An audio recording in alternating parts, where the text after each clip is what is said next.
igreja pode se assentar. Essa aqui é uma parte de uma parábola que Jesus contou a respeito da grande festa. E esta parábola, eu acredito que muitos conhecem, nós estivemos abordando sobre esse assunto há uns dias atrás. E Jesus conta que o reino dos céus é semelhante a uma grande festa que foi preparada por um homem muito importante, um casamento. E ele preparou tudo para aquela grande festa e chamou os seus convidados. E os convidados, cada um começou a dizer: não dá para eu ir, porque eu tenho alguma coisa para fazer. E mesmo tendo sido convidados por uma pessoa tão ilustre e importante, eles foram se esquivando, dando desculpas para não ir naquela festa de casamento. O Senhor, não conformado com aquela situação, encaminhou outras pessoas, outros servos seus, para lhes convidar para esse grande banquete. Mas eles não só recusaram, mas ainda fizeram o pior. Chegaram a matar alguns desses servos que tinham sido enviados para fazer o convite. Então aquele senhor, o que ele fez? Ele disse o seguinte: vá por todos os lugares, pelas ruas, pelos valados, e convida todo mundo para que a casa fique cheia, para que todos possam participar do banquete que eu preparei. E aí foram aqueles servos e foram convidando, e a casa ficou cheia. E lá no meio daquela festa, chegou o Senhor e observou que alguém ali não estava adequadamente preparado, vestido, trajado para aquela festa de casamento. E falou assim: tirem ele daqui, coloquem ele para fora. Foi o trecho que acabamos de ler. Então o rei disse aos que o serviam: amarrem-lhe as mãos e os pés e lancem-o para fora nas trevas. Ali haverá choro e ranger de dentes. E aí o Senhor termina, Jesus dizendo o seguinte: pois muitos são chamados, mas poucos são os escolhidos. É importante agora nós identificarmos aqui quem são esses chamados e quem são os escolhidos. O que vocês me dizem? Quem foram os chamados para esse grande banquete? Foram primeiro os convidados, aquelas pessoas que já haviam sido, vamos dizer assim, quem é que você convida para o casamento? Ontem teve um casamento aqui, né? E teve muitas pessoas aqui participando conosco. E vieram pessoas que normalmente não estariam numa festa de casamento aqui na casa do Senhor, mas vieram por causa de quê? Porque foram convidados em consideração aos noivos, em consideração o convite que recebeu, considerou um convite importante para estar aqui. E vieram, participaram da festa. Mas nessa história que Jesus contou, nessa parábola, quem foram, além dos primeiros convidados, quem mais foi chamado para a festa? Quem? Foram chamados amigos, mas os amigos que foram chamados não consideraram. Disseram que não tinha condições. Eu tenho que cuidar do meu... do aparelho que eu comprei. Talvez ele tenha ganhado uma junta de bois novos, e ele foi lá para poder cuidar lá do pasto dele, lá do que ele cultivava lá no campo. Então tem que acertar as coisas lá. O outro tinha que resolver uma coisa, o outro tinha que resolver outra, e não foram, não deram crédito. Porém,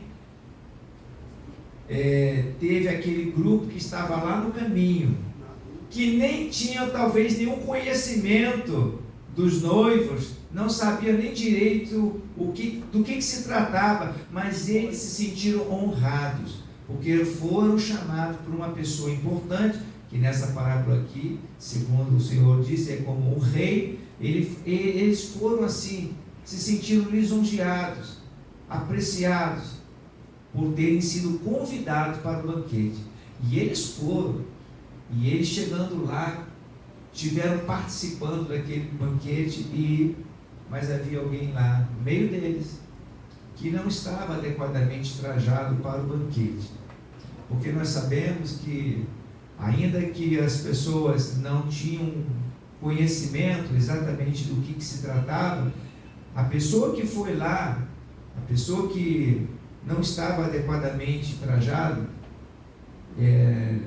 não honrou a participação daquele evento, porque não estava adequadamente vestido.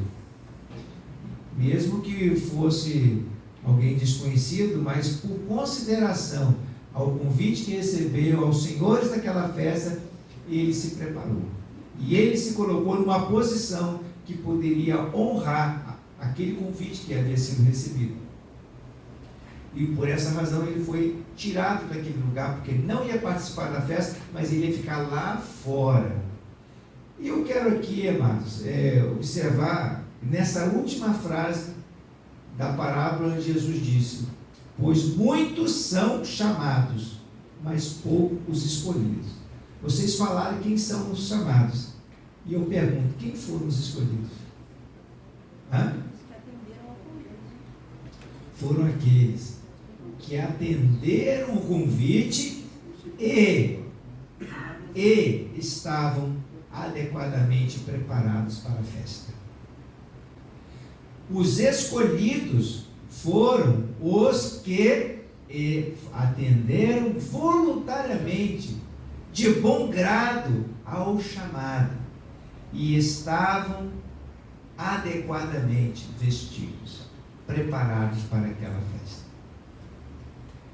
E eu quero assim meditar com você nessa manhã, não sobre os chamados, mas uma vez escolhido. E aí eu pergunto, quantos aqui se sentem escolhidos? Quantos aqui são escolhidos por Deus?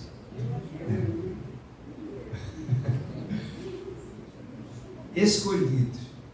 Escolhido é aquele que atende ao chamado, atende voluntariamente ao propósito daquilo que o Senhor veio trazer para a sua vida, e de bom grado ele vem participar. E o que acontece agora? Nós vamos meditar aqui sobre o que acontece, que uma vez escolhido,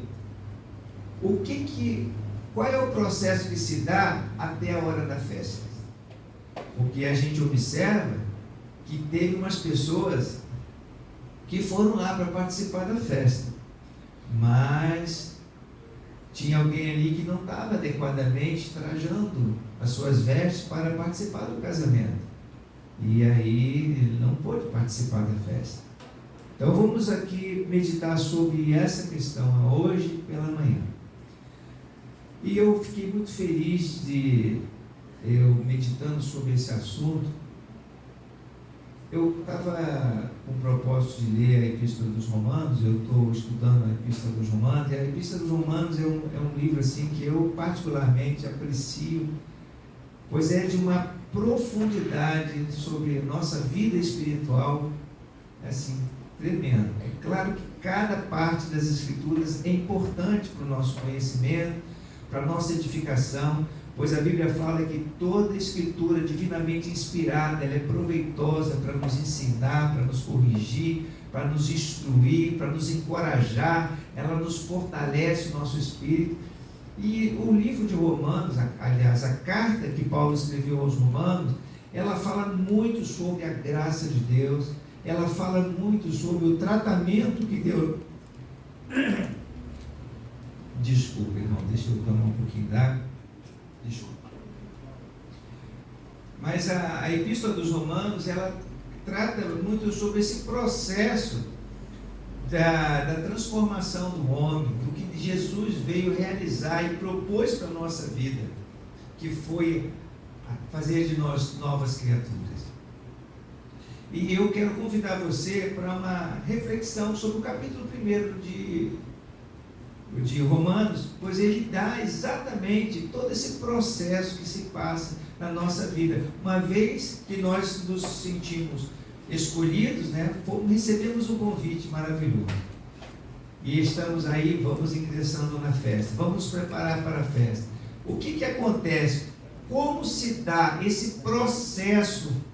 É o processo da regeneração, é o processo da transformação.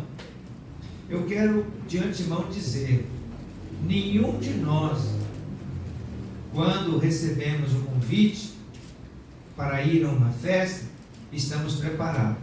Eu sei que, principalmente as mulheres, né, devem ter ido a um salão para fazer o cabelo, fazer as unhas.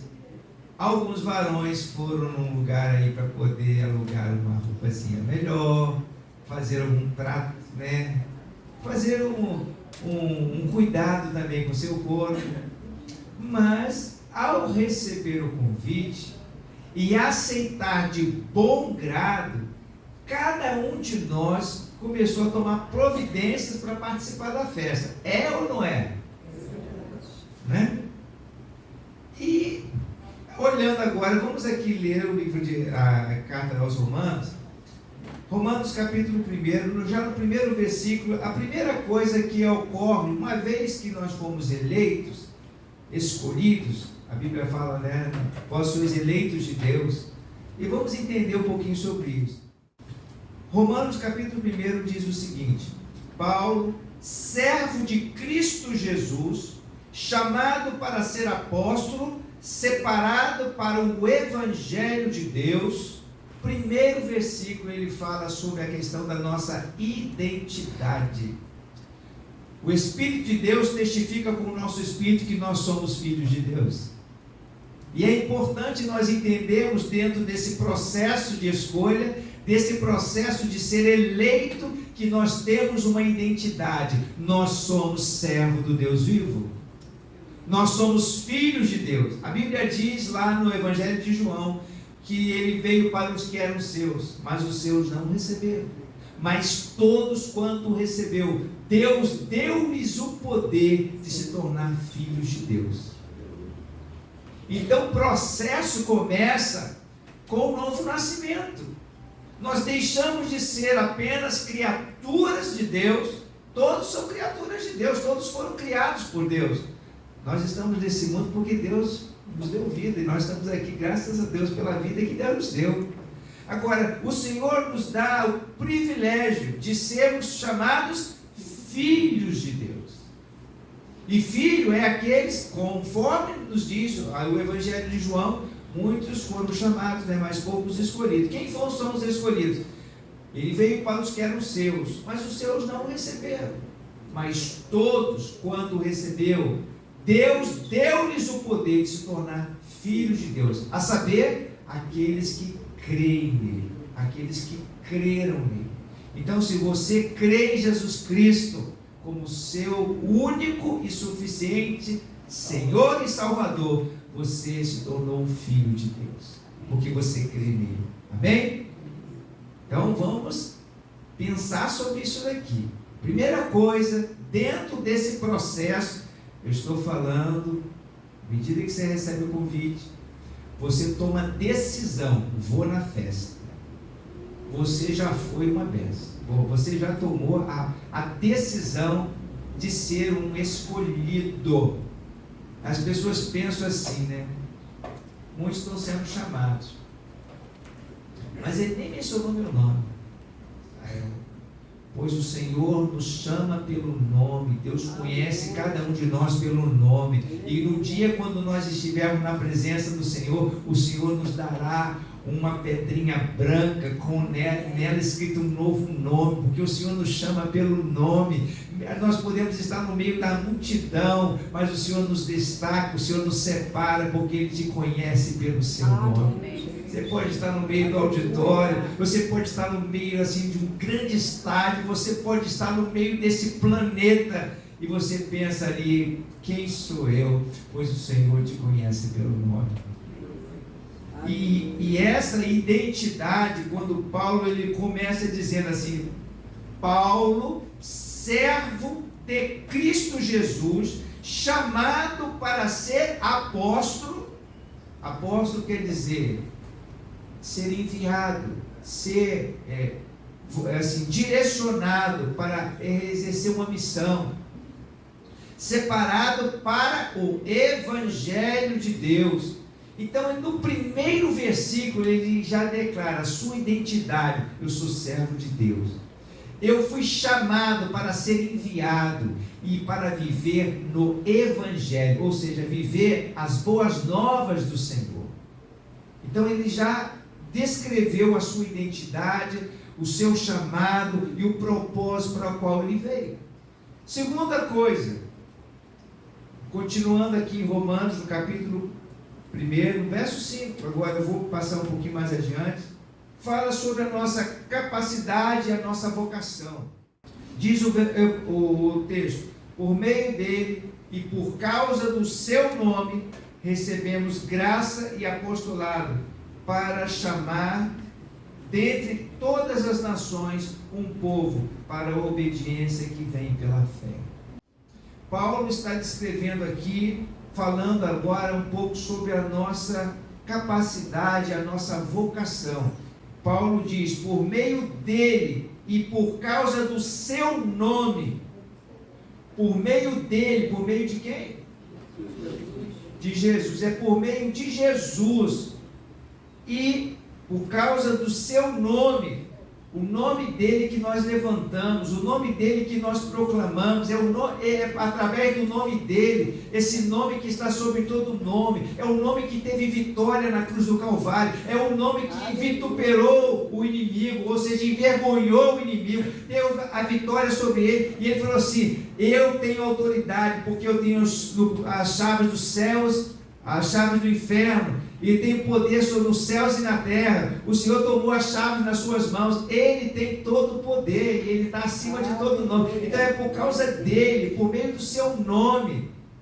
Paulo está falando, a nossa capacidade, a nossa vocação é por causa do nome de Jesus, e é para ele.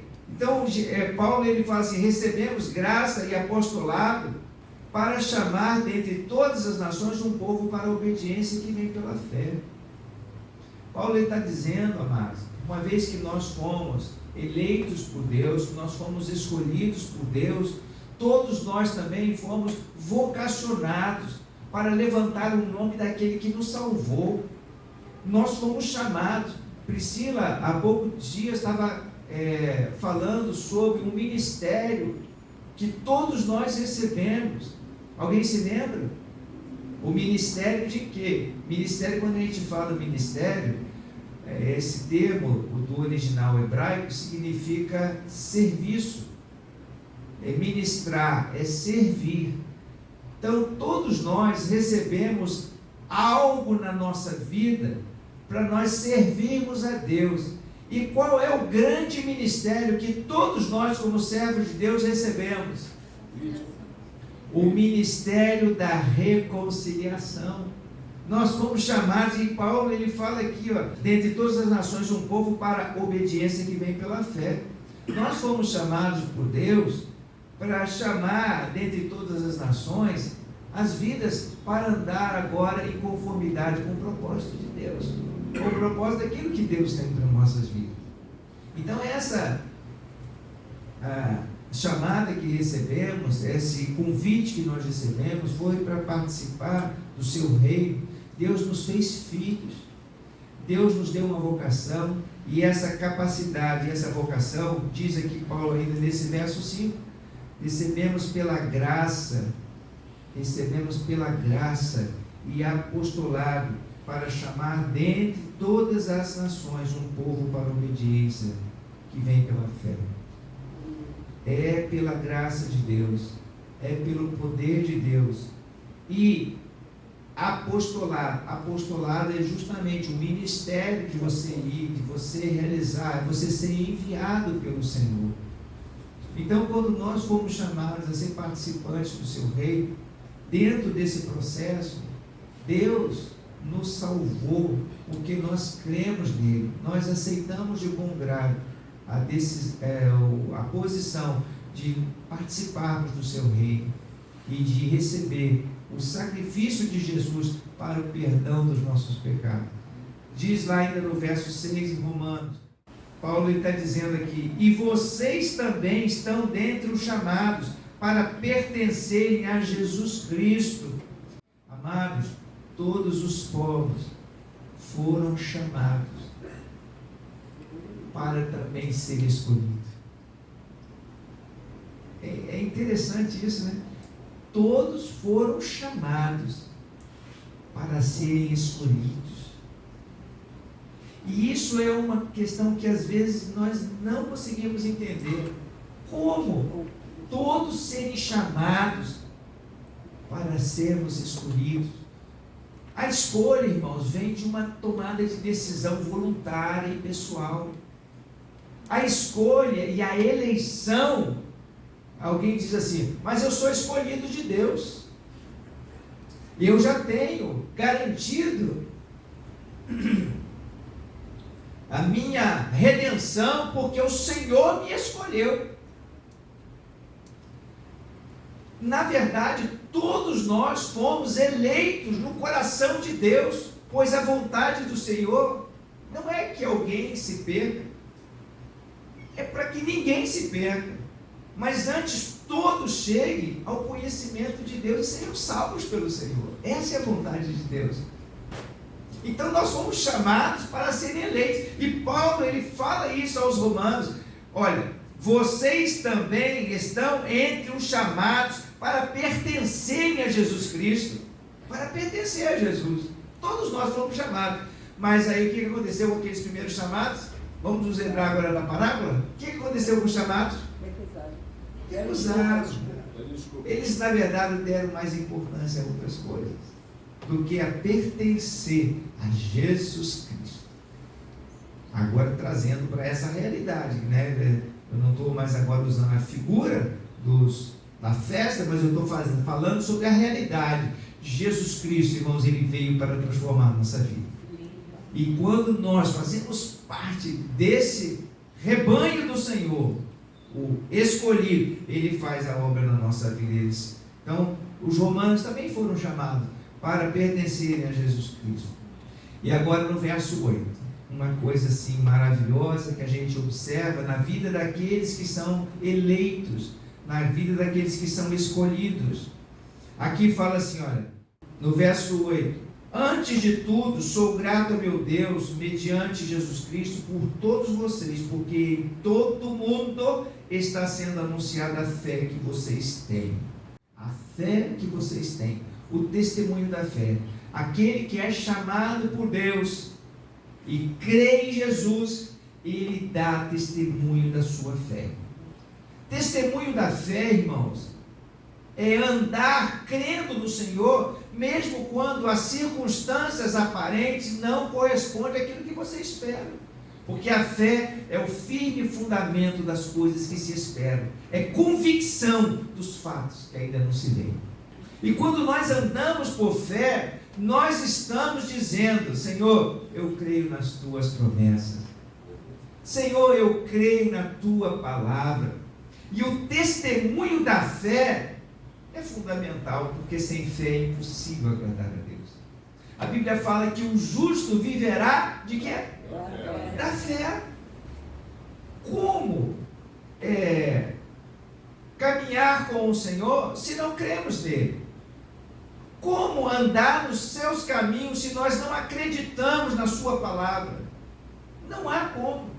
Por esta razão é que vêm as provações, a prova da nossa fé, que é muito mais preciosa do que o ouro que perece. Quando o apóstolo Pedro, o Tiago e tantos outros escritores ungidos pelo Senhor falam a respeito da provação, a provação nós vimos aqui até poucos dias, que é uma dos motivos por quais nós passamos pela provação, é para o quê? Ver como é que está o estado da genuinidade da nossa fé. Se temos uma fé genuína. Se a nossa fé é genuína, ela vai esperar no Senhor e vai crer naquele que nos prometeu. Então isso faz parte desse processo. Uma vez, lembrando, nós estamos vendo aqui o que acontece, né? No momento que nós somos chamados, e aí nós tomamos decisão, a escolha, até a hora da festa.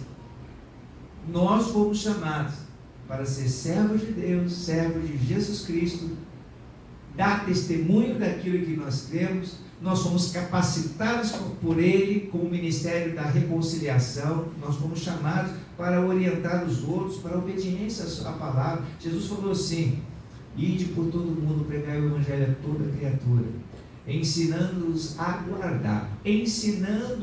guardar, tudo o que eu vos tenho ensinado.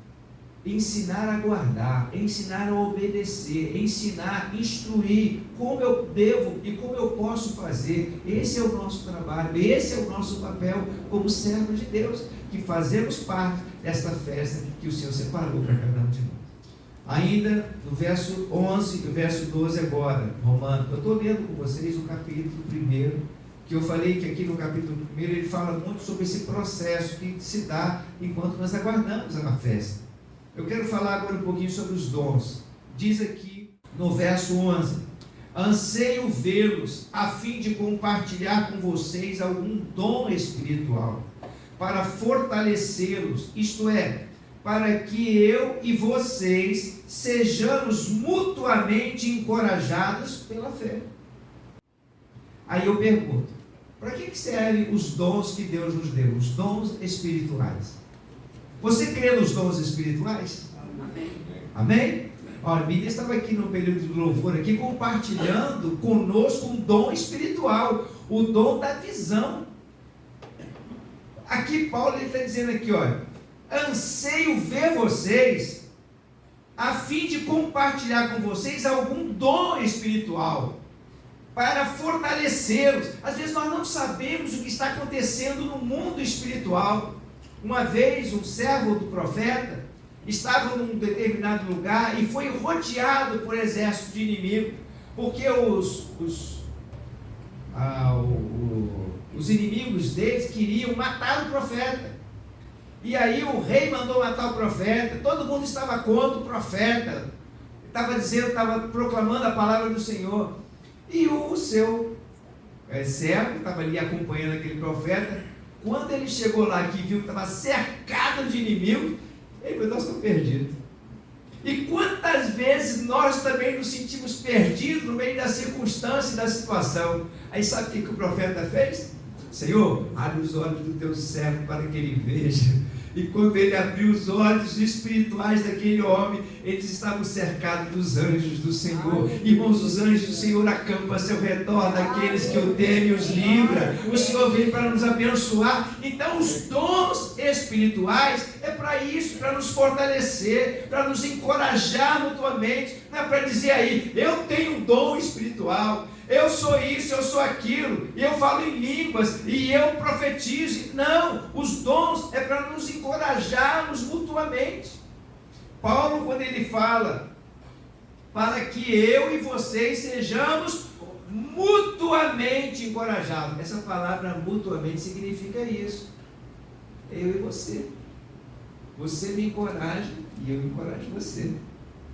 Você compartilha o dom espiritual. Por isso, quando você reunir, um tem salmo, um tem revelação, um tem profecia, um tem isso. E isso nós nos encorajamos uns aos outros. Encorajamos pela fé. Porque os dons que recebemos da parte de Deus é porque nós cremos no agir do Espírito Santo. Não é porque nós nos sentimos capacitados. Eu estudei, eu fiz bacharelado em dom espiritual. Não, nós o recebemos porque Deus é dom, é graça, é poder de Deus que Ele nos dá para que nós sejamos fortalecidos. Essa é a razão porque nós precisamos estar sempre nos lembrando do que a Escritura fala. Não deixe de se congregar, como é costume de alguns, principalmente quando vocês observam que o tempo se aproxima. O tempo que ele está se referindo aí é o tempo do fim. as coisas vão ficando mais complicadas. E se vocês não reparam, eu ouvi ontem uma palavra de um pastor que, assim, externou a preocupação dele. Algo assim muito sério que está para acontecer. Que a Bíblia diz que vai acontecer. É que nos últimos tempos, muitos apostatarão da fé. Vão desistir da fé. Não vão acreditar mais naquilo que nos diz as Sagradas Escrituras.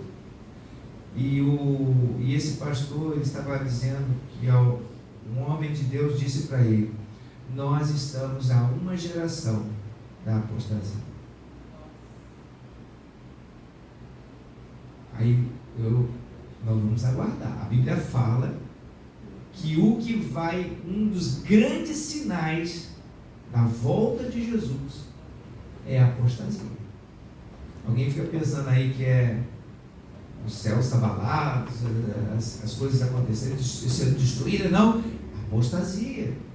Pessoas que não creem, não acreditam mais naquilo que a Bíblia diz, naquilo que Deus pode fazer. E ele falou assim: nós estamos a uma geração da apostasia. Isso quer dizer, irmãos, que juntando isso com todos os outros sinais que nós estamos observando, o que acontece? Está chegando a hora da festa. Está chegando a hora da festa. Está chegando a hora da festa. Glória a Deus. Está chegando a hora da festa. Que coisa maravilhosa. Está chegando, irmão. O tempo está se cumprindo. As Escrituras estão se cumprindo. E nós precisamos estar preparados para esse tempo. Continuar desempenhando e realizando a vocação e o ministério que o Senhor nos chamou para realizar. E dizendo: vocês também foram chamados para ser escolhidos. Nós fomos chamados para ser escolhido. E a escolha vem de uma decisão pessoal. E você aceitar Jesus Cristo e crer nele pela fé, que ele é o Senhor e Salvador, e que ele veio para justificar você. Então a escolha depende de uma decisão sua, é pessoal. Não depende, na verdade, de um registro, de algo estabelecido pelo Senhor. Estabeleci, você está marcado aqui, você viu. Não, a marca nós recebemos a partir do momento que nós cremos. Se nós cremos, nós somos marcados pelo sangue de Jesus. E nós temos a redenção. E se aquilo que nós esperamos ainda não aconteceu, nós esperamos com paciência, porque ele vai cumprir em nós tudo aquilo que ele prometeu. A proposta do Evangelho, né? Aqui no versículo 16, Romanos 1,16 diz assim: não me envergonho do Evangelho, porque é o poder de Deus para a salvação de todo aquele que crê, primeiro do judeu e depois do grego. Paulo está revelando aqui a natureza do Evangelho. O que é o Evangelho? São as boas novas. É anunciar que Jesus Cristo veio, morreu, provou o seu amor por nós, pagando o preço do nosso pecado. E se nós cremos que ele perdoou o nosso pecado, nós temos a redenção em Cristo Jesus. Essa é a boa nova do Evangelho. Então a natureza do Evangelho, porque isso aí é exatamente o poder de Deus para a nossa salvação. O que nos dá graça para participar dessa festa é esse poder que opera dentro de nós. Essa transformação que o Senhor vai trabalhando no nosso interior e vai nos fazendo de nós novas criaturas em Cristo Jesus. Ninguém, volto a repetir aquilo que eu falei logo no início, ninguém ao ser convidado para o casamento estava pronto, preparado para a festa, não. Foi lá no salão, fez as suas unhas, preparou o cabelo, talvez botou lá uma roupinha melhor, né, para poder participar daquela festa. Aqui nós figuradamente estamos falando, irmãos, da obra de regeneração que Deus vai trabalhando dentro do nosso interior. Ele vai mudando nossa maneira de ser, aquelas coisinhas que estávamos com as nossas mentes arraigadas, presas, dominadas pelo pecado. Paulo, ao escrever as suas cartas, ele tanto encorajava e falou assim: não torne a trazer os rudimentos do mundo, não deixa que essas coisas se apeguem a você, peleja com o Senhor, porque Deus lhe dará graça, Deus vai lhe dar poder em cada uma das áreas para trabalhar no seu interior, na sua vida. Mas isso é uma decisão que depende de você, não depende de alguém, né? Lá em casa, eu estou trabalhando, ministrando a palavra, eu, minha esposa servindo, meus filhos tomaram uma decisão pessoal, Daniel, Priscila, eles têm consciência, porque cada um sabe da responsabilidade que tem em si, diante de Deus. Não é porque o papai é pastor, ou porque a mamãe faz isso, ou porque eu faço parte da igreja tal, ou porque a minha avó é assim. Ah, a minha avó sempre intercedeu por mim, então eu tenho a marca de Jesus, eu vou entrar lá, né? Você vai entrar se você tiver tomado uma decisão para Jesus, se você tiver dito sim para Jesus. Teve um homem lá no passado que falou assim: ah, mas eu obedeço os mandamentos desde lá na casa da minha mãe, desde na casa dos meus pais. Mas o Senhor falou assim: então te falta uma coisinha, vai lá, vende tudo que você tem e vem, segue-me. Irmãos, é muito sério quando a gente fala assim: segue-me. Seguir Jesus é ouvir a sua voz, atender o seu chamado, assim, meditar na sua palavra, ter obediência àquilo que Ele nos chamou para andar. Nós tropeçamos muito, nós falhamos, mas Ele está do nosso lado, disposto a nos dar graça, poder para vencer as nossas fraquezas, as nossas limitações. É assim que Deus vai trabalhando no nosso interior. Ele foi trabalhando na vida dos discípulos. Ele não pegou ninguém perfeito, ninguém que estava lá tudo direitinho, mas Ele foi trabalhando na vida de cada um. Eu gosto muito de citar o exemplo próprio do Evangelho, do apóstolo João. João e Tiago, eles eram desbocados, eles eram bravos, foram visitar uma cidade, a cidade não estava legal. Ele falou assim: o Senhor quer que a gente manda cair fogo do céu sobre eles, porque eles não receberam? Era assim mesmo. Mas depois João foi conhecido como o apóstolo do amor, um homem de Deus que escreveu não só o Evangelho, mas as epístolas lá no final das Escrituras. Você vai observar quão maravilhosas são as palavras que estão ali registradas, porque Deus foi transformando a vida de cada um deles, assim como Deus está transformando a minha vida, Ele está transformando a sua vida também. A forma como é aplicado, lá no verso 17, porque o Evangelho é revelado a justiça de Deus, uma justiça que do princípio ao fim é pela fé. Nossa justificação não é pelas coisas que fazemos a Deus, mas é porque cremos no Senhor e isso nos é imputado por justiça. Os irmãos estão percebendo a diferença? Porque tem pessoas que pensam que nós herdamos ou nós vamos ter garantido o nosso acesso a Deus por causa dos nossos feitos. Mas não é exatamente, não é por causa disso. Isso tem outra coisa, são os galardões que vamos receber por as obras que nós realizamos. São bênçãos que vamos desfrutar na glória pelas coisas que hoje nós fazemos aqui. Mas quanto à nossa justificação, o Senhor sabe que nenhum de nós tínhamos condição de nos justificarmos diante de Deus. Por isso Jesus assumiu o preço do nosso pecado e nos declarou justo. O que nos traz a paz estava sobre Ele, e pelas suas pisaduras agora nós fomos sarados, curados, transformados, libertos, justificados diante do Senhor. A ira de Deus contra o pecado.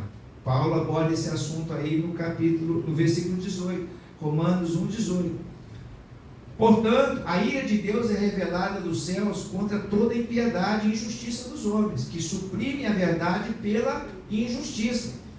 Ora, irmãos, diz ainda no verso 20, que, pois desde a criação do mundo, os atributos invisíveis de Deus, o seu eterno poder e a sua natureza divina têm sido vistos claramente, sendo compreendido por meio das coisas criadas, de forma que tais homens são indesculpáveis. O que Paulo está aqui revelando, que quanto à questão da ira de Deus contra o pecado, e não é exatamente contra o pecador. Tem pessoas que pensam assim, que Deus está irado comigo. Deus está irado com o pecado que habita em você. E você precisa tratar o pecado com seriedade, assim como Deus olha. Então, se você olhar o pecado como algo que faz um dano em você, que causa destruição, a Bíblia fala que o salário do pecado é morte, mas o dom gratuito de Deus é a vida eterna.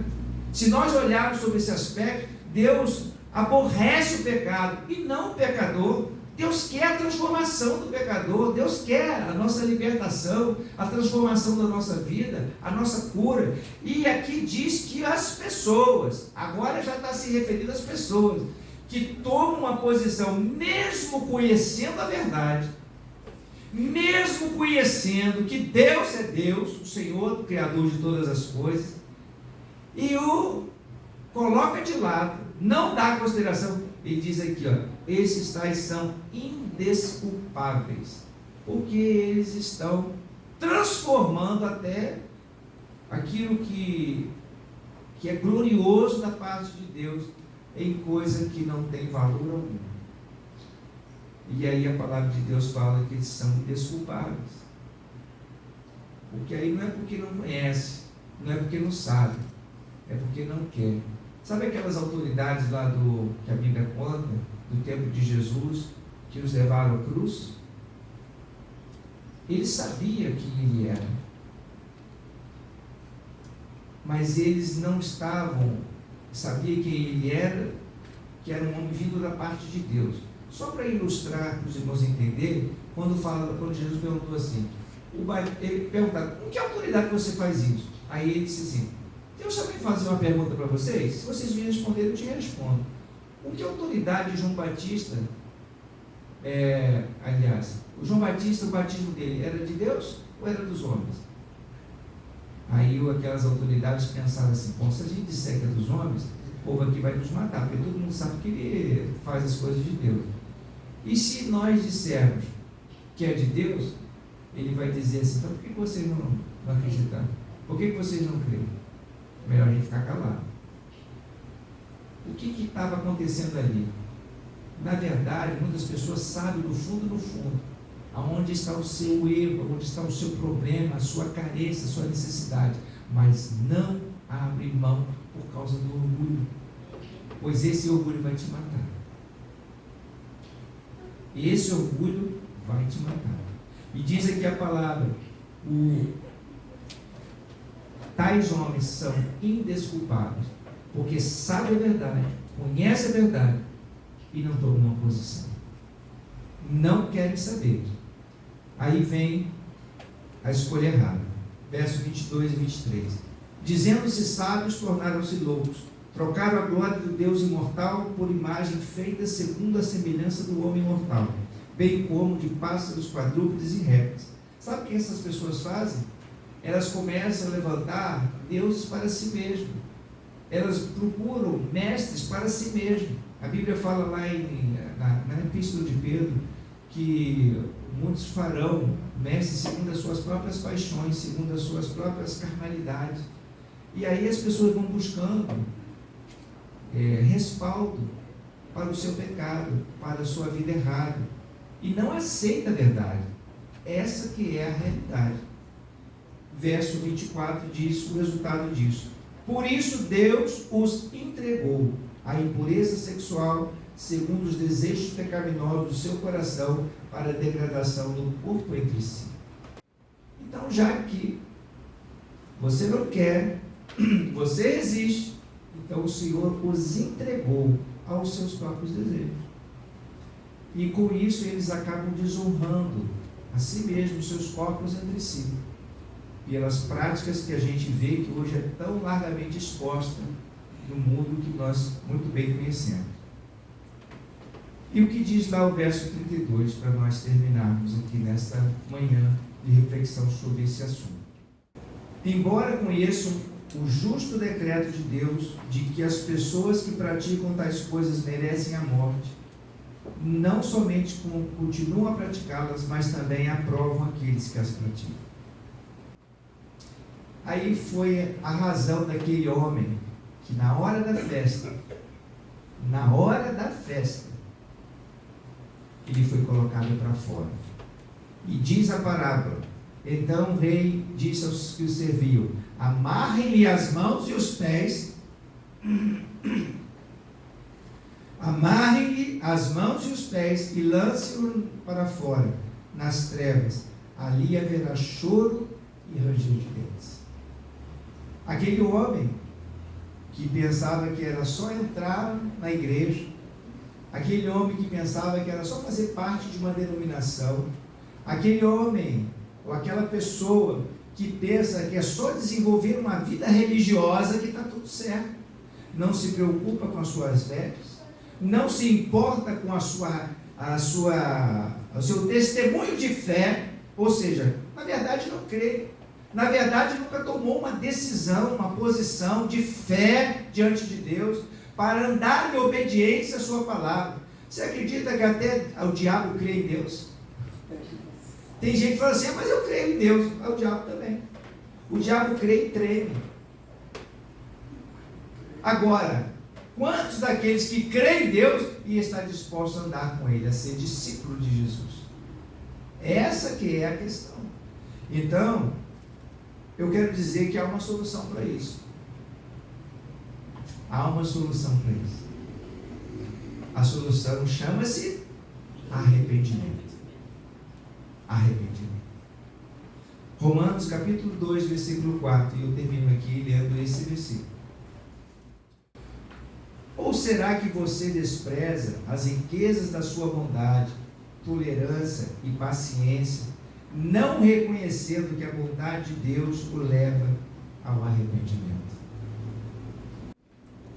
Irmãos, muitas coisas